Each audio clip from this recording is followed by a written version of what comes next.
পইতা ভাতৰ লগত খাবা গৰৈ মাছৰ পোৰা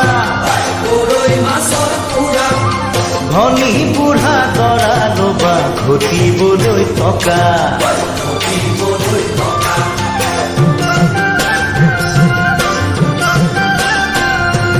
পইতা ভাতৰ লগত খাবা গৰৈ মাছৰ পোৰা